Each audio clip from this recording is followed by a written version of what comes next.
Have you seen this? Mary? Therefore, the Lord himself will give you a sign.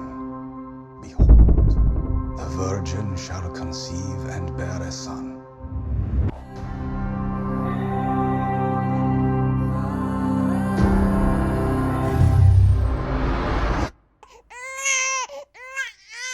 And shall call his name Emmanuel.